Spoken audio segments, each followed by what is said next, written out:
Minik Defne'nin karnı acıkmış ve çok güzel bir fikri varmış. Bakalım neler olacak. Defne'nin en sevdiği yer mis gibi kokuların dans ettiği mutfaktı. Orası onun için sihirli bir oyun alanı gibiydi. Bir gün en sevdiği resim kitabını okurken karnından "Kık" diye komik sesler geldi. Defne kıkırdadı. Bu atıştırmalık zamanı demekti. Annesinden bir şeyler istemek yerine aklına harika bir fikir geldi. Bugün o bir şef olacaktı.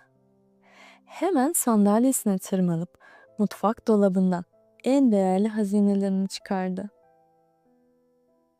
Üzerine çilek resmi çizilmiş minik önlüğünü ve pufuduk şef şapkasını. Onları giyer giymez birdenbire minik şef Defne'ye dönüştü.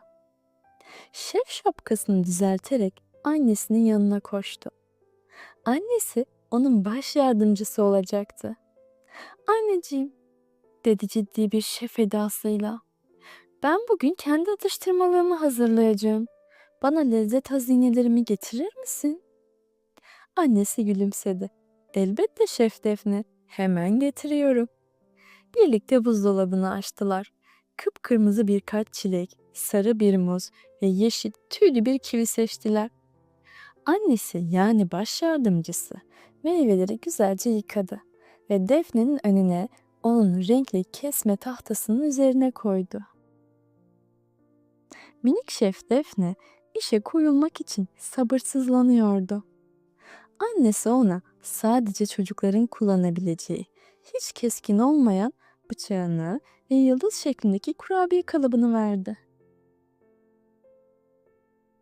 Önce muzu eline aldı.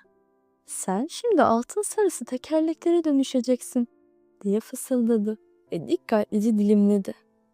Tabağına yan yana dizdiği muz dilimleri sanki bir arabanın tekerlekleri gibiydi. Sıra mis kokulu çileklere gelmişti. Onları da dilimlediğinde her bir dilimin kırmızı bir kalbe benzediğini fark etti. Kalp şeklindeki çilekleri muz tekerleklerinin etrafına yerleştirdi. En son ve en sihirli dokunuş için kiviyi eline aldı. Annesi kiviyi onun için halka şeklinde dilimlemişti. Defne yıldız şeklindeki kalıbını aldı ve kivinin yeşil halkasına yavaşça bastırdı. Kalıbı kaldırdığında karşısında yemyeşil pırıl pırıl bir yıldız duruyordu.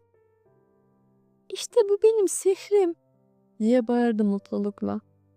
Tabağındaki meyveleri bir sanat eseri gibi düzenledi. Muzdan tekerlekler, çilekten kalpler ve tam ortasına kondurdu kividen bir yıldız. Tabağına gururla baktı. Bunun adı Defne'nin rengarenk mutluluk tabağıydı. İlk müşterisi olan annesine tabağını gururla sundu.